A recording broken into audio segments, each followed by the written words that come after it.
Good day po mga bayang karerista. July 26, 2026, Sunday at Metro Turf Club, start time at 2 p.m. Ay, yung mga pa-shoutout nyo po, nasa dulo po ulit ngayong araw ng Sunday. Medyo marami po kasi ngayon. Salamat po.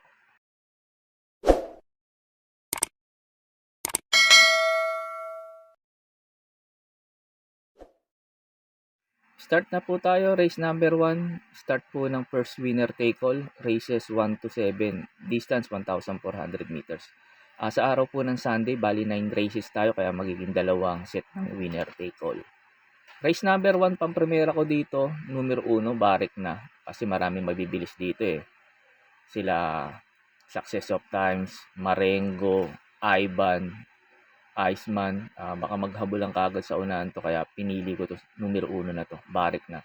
Makasalida lang ng maayos at ma-rate lang na mabuti ni JB Bakay to, tingin ko malaki chance na itong manalo rito. Second choice ko yung mayayamado rito, numero 9, Hotlegs. Ito, kababiyahe nung may-ari, sumama na ng takbo ng kabayo. Pero kung bibigyan ng importansya to at nasa kondisyon tong kabayo na to, tingin ko lamang na lamang dito tong numero 9 na to, Hotlegs. Tapos naglagay na rin ako yung tingin ko mauuna dito, numero 11, Ivan. Baka kasi sakaling hindi humabol si Marengo, success of time sa unahan, tingin ko kaya makatapos ng karera to. Numero 11 na to, Ivan. Ganda ng position niya, nasa dulo. Tingin ko rin maganda isasalida nito. Kaya po sa race number 1, pampremera ko numero 1, Barik na. Second choice ko numero 9, Hotlegs. Tapos third choice ko numero 11, Ivan.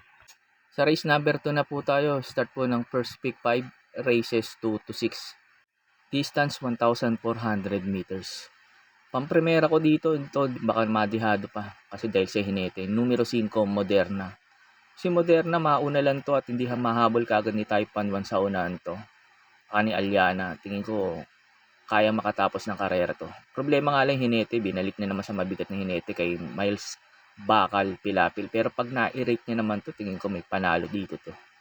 Numero 5 na to, Moderna. Tapos second choice ko yung magaling sa Metro Turf, numero 4, Barako Eagles. Dito nagpapanalo to. Saka yung Super Hawk din, ginawa kong third choice kasi dito rin magaling to sa Metro Turf. Tingin ko ito yung mga pwedeng rumimate dito at mag-abang. Kaya po sa race number 2, pampremera ko po numero 5, Moderna. Second choice ko po numero 4, Barako Eagles. Tapos third choice ko numero 8, Super Hawk. Sa race number 3 na po tayo, start po ng second winner take all, races 3 to 9, distance 1,400 meters. Dito po sa second set ng winner take all, napakagulo kagad to. Kaya pag may mga puhunan kayo para hindi kayo malaglag kagad sa second set ng winner take all, pwede kayo magkaladkad dito at may makursunada kayong dihado, dagdag nyo lang po. Pampremera ko dito, numero 3, Ma'am Jen. Ito dihado dito to. Nandito kasi magaling to sa Metro Turf. Dito natitimbang lagi to tapos hanggang pa ng peso ngayon. 51, baka ma-rate nung apprentice jockey. Kaya tingin ko may panalo dito to. Dihado dito to. Numero 3 na to, Ma'am Jen. Tapos second choice ko, numero 4, Bisyo Magserbisyo. Ito apprentice din sa kay RCC Masio. Baka ma-rate niya rin at mapalundag na maayos. Tingin ko malaki rin chance na ito manalo dito kasi napakababa na sa laban nito ni Bisyo Magserbisyo. Tapos third choice ko yung maganda tinakbo lasaran, numero 7, Anyari. Ang pagkakalam ko kay Lapping Tiger yata ito na segunda. Ang ganda rin ng tinakbo nito kaya tingin ko may panalo rin to dito, numero 7 na to, Anyari. Kaya po sa race number 3, pampremera ko po numero 3, Ma'am Jen. Second choice ko po numero 4, Bisyo Magserbisyo. Tapos third choice ko numero 7, Anyari. Sa race 4 na po tayo, start po ng pick 6, races 4 to 9, distance 1,400 meters. Dito po sa race number 4, titingnan ko lang kung ano yung basa ko sa senaryo rito. Autocross mabilis, Tabicat mabilis din to. Tingin ko baka maghabol lang kaagad to, ma-pressure ni Tabicat si Autocross. Kaya tingin ko papabor dito sa numero 6 na to, Student Rigid. Ang ganda ng position niya nasa labas. Kung hindi naman nahahabol si Tabicat sa unahan, tingin ko kaya rin naman sumabay na rin ni Student Regent kasi ang ganda ng position niya nasa labas. Tapos JB Hernandez, magaling naman magpasalida to, saka mag-rate ng kabayo kahit bagong sa kanya lang to kay Student Regent. Tingin ko lang ikatatalo ni Student Regent yung iksi ng distansya at hindi kagad habulin ni Tabicat o kaya hindi maganda yung salida ni Student Regent at hindi siya kagad nakadikit kay Autocross. Pero tingin ko lamang dito pa rin to, numero 6 na to, Student Regent. Ang ganda ng tinakbo lasaran. Pero kung may mga puhunan kayo at hindi niyo naman kursunadong solohin 'to si Student Regent dahil nga wala pang talo si Otto Cruz, puwede niyo naman isama 'to, numero 2 na 'to, Otto Cruz. Pero sa mga nagtitipid at kulang sa puhunan, tingin ko puwedeng solohin numero 6 si Student Regent. Pagkatapos nga pala ng info ko dito, in-upload ko po yung laban nila ni Otto Cruz saka ni Student Regent kung saan nanalo si Otto Cruz nun. Tapos in-upload ko rin yung lasaran ni Student Regent kung saan naman siya hugandong nanalo yung napakalayo. Para magkaroon po kayo ng idea kung sosolohin niyo po ba si Student Regent o magpo-protection pa kayo. Kaya po sa race number 4, itong numero 6 Student Regent, para po sa akin, sosolohin ko na po. Horses are for the Vibra Cup.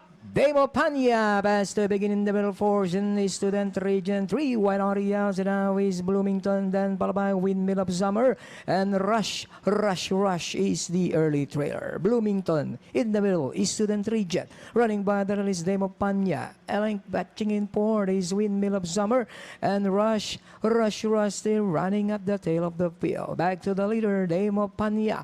On the outside is a Bloomington. Ellen watching in third is the favorite Student Region. Alongside port comes Windmill of Summer and Rush is racing in last. Down the backstretch, the lead now belongs to Student Region. Demo Panya is running by the in the middle portion. Bloomington, Windmill of Summer in port, and comes Rush. Demo Panya moving up now is Student Region at the outside. Windmill of Summer and Bloomington. Now we have a Student Region, the leader by a length. Demo Panya, Windmill of Summer on the outside. Bloomington with his Student Region now by about 3 lengths. Demo Panya, Windmill of Summer on the outside. Rush has the build. Turns Baroma with his Student Region now racing away by about 7 lengths. And in second still is Demo Panya, Windmill of Summer, Rush.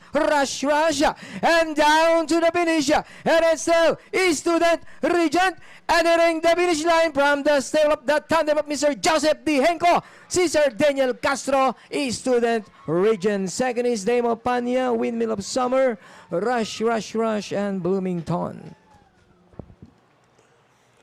Okay, bayang karerista, the student teaching the opponent a real galloping lesson here in race number 5 is Student Regent under Jeffrey Tagulaw Zarate, back-to-back win, and Student Regent co-owned by Mr. Joe. Off and they're running.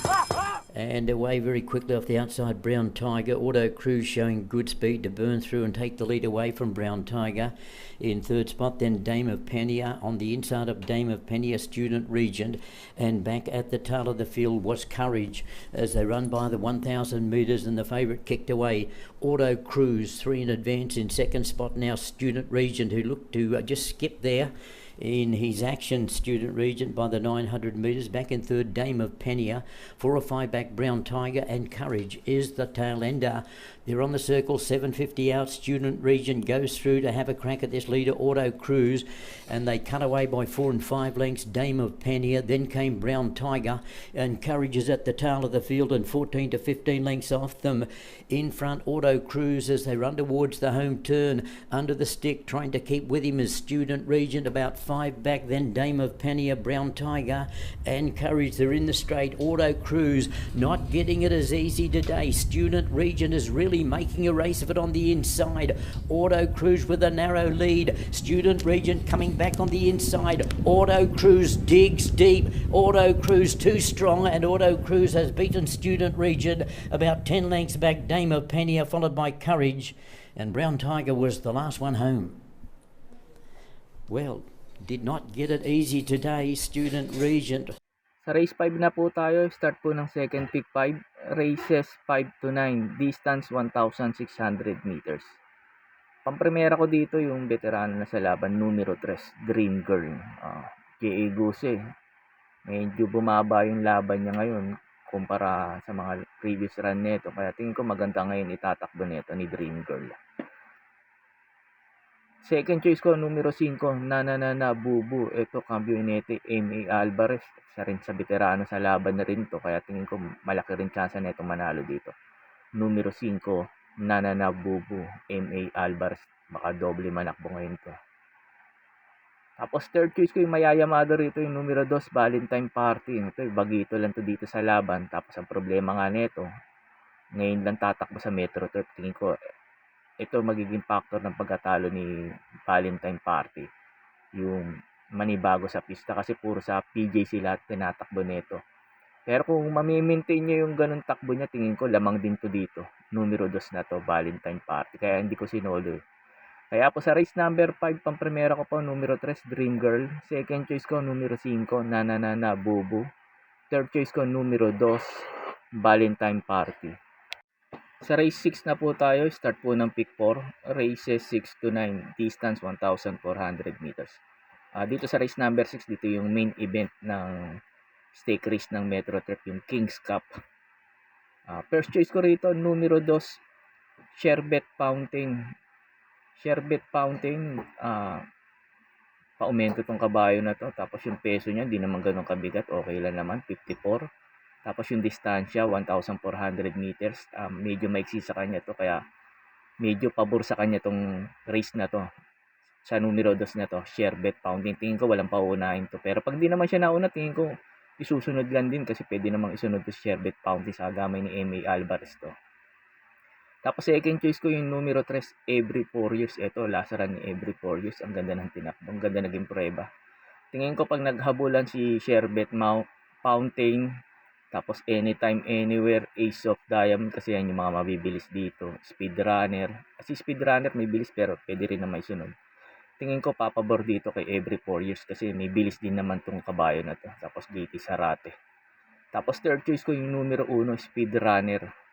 Speedrunner, tingin ko mag-aabang lang din to kahit may bilis to. Basta maganda lang isalida nito kasi problema lang din dito kay Speedrunner. Minsan hindi maganda sinasalida nito. Kaya po sa race number 6, pampremera ko po numero 2, Sherbet Fountain. Second choice ko numero 3, Every 4 Years. Tapos third choice ko numero 1, Speedrunner. Sa race number 7 na po tayo, sa last DD plus 1, distance 1,400 meters. Ito sa mga nagtitipid at kulang sa punan, tingin ko medyo lamang to at pwedeng suluhin numero 6, Worshipful Master. Wala kasi ako nakikitang gaano mabilis na pwede kagad magpahirap sa kanya sa unahan. Last run kasi nito, naghabol lang kagad sila sa unahan, di nagbigayan sila Armani Move saka to si Worshipful Master, kaya natalo to. Pero ang ganda pa rin ng tinakbo niya noon. Tapos cambio pa hinete ngayon, JB Hernandez, tingin ko wala nang pauunahin to. Tapos naglagay lang pang protection numero 7, Blue Mind Theory. Sakali naman pilitin na habulin nila cluster to si Worship Magmaster kung kaya nilang habulin. Tingin ko pwedeng makarimate umopset kay Worshipful Master, numero 7, Blue Mind Theory. Cambio hinete, M.A. Alvarez, baka maparimate at maaga makasabay kaagad.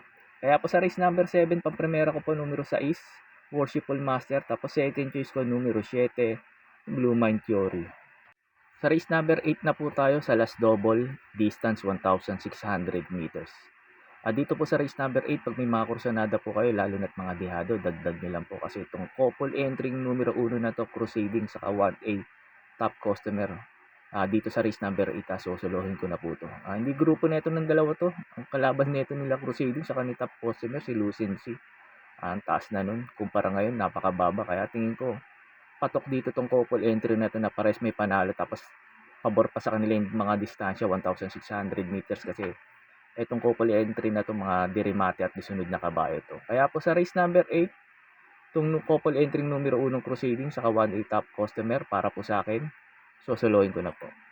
Sa race number 9 na po tayo sa last race. Bago nga pala ako magbigay ng info ko dito, makikiusap ulit po sana ako sa inyo na sana po mag-subscribe po kayo sa YouTube channel ko at pakitap na rin po yung notification bell para updated kayo tuwing mag-upload ako ng mga infos at videos ko po dito. Arnel Racing Tips, maraming salamat po. Sa last race na po tayo, sa race number 9, sa last forecast, distance 1,400 meters. Dito sa paratingan na to, kahit Yamado sa Katy to si Dinky Doodle, medyo magulo pa rin tong kabayan. Ang race na to kasi nga, halos lahat to may mga panalo rin to dito. At paratingan pa to. Pampremera ko dito, yung tingin ko na rin mayayamado. Yung Pusoy sa Katy, numero 3, Dinky Doodle. Galing sa panalo, tingin ko baka mag-umento pa to. Tapos second choice ko yung couple entering numero 5, Cerveza saka 5A Bill Jordan. Yung Cerveza galing din sa panalo to, tingin ko mag-umento rin to. Tapos yung Bill Jordan galing sa bakasyon, tapos pangalawang takbo niya ulit ngayon, tingin ko mag-uumento rin to, tapos hanggang ng peso 51. Tingin ko ito pwedeng umupset kay Dinky Doodle tong couple entry na to. Cerveza saka 5A Bill Jordan. Tapos third choice ko yung numero 9, front runner, baka dito na makarimate to. Ito numero 9 na to, front runner, maganda lang yung salida, tingin ko. Pwede rin umupset kay Dinky Doodle to, numero 9, front runner. Kaya po sa race number 9 sa last race, pampremera ko po numero 3, Dinky Doodle. Tapos second choice ko yung couple entry numero 5, Cerveza, 5A Bill Jordan. Tapos third choice ko numero 9, front runner. Yun lang po, and good luck and happy racing po mga bayang karerista. Pagkatapos nito yung mga pa-shoutout nyo po. May pa-shoutout po si Sir Oben de la Cruz, pinapa-shoutout nyo yung Galauran Boys. Mga taga Galauran Boys at sa din Oben de la Cruz, shoutout po sa inyo at maraming salamat po. May pa-shoutout po si Sir Jun Busca sa pinapa-shoutout nyo yung Popoy's OTB. Nga pala lahat po ng mga mananaya dyan at karerista ng Popoy's OTB, shoutout po sa inyo. At sa din Boss Esteban, yung may-ari ng Popoy's OTB, shoutout din po sa inyo. At sa din Sir Jun Buscas, shoutout din po din sa iyo at maraming salamat po. Shoutout po sa inyo Sir Joselito Concepcion, Sir Joselito Concepcion, shoutout po sa iyo at maraming salamat po.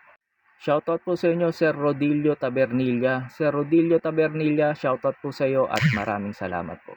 May pa-shoutout po si Sir Ramon Carpio, pinapa-shoutout niya lagi yung kumpare niyang si Tirso SPL. Sir Tirso SPL at Sir Ramon Carpio, shoutout po sa inyong dalawa at maraming salamat po.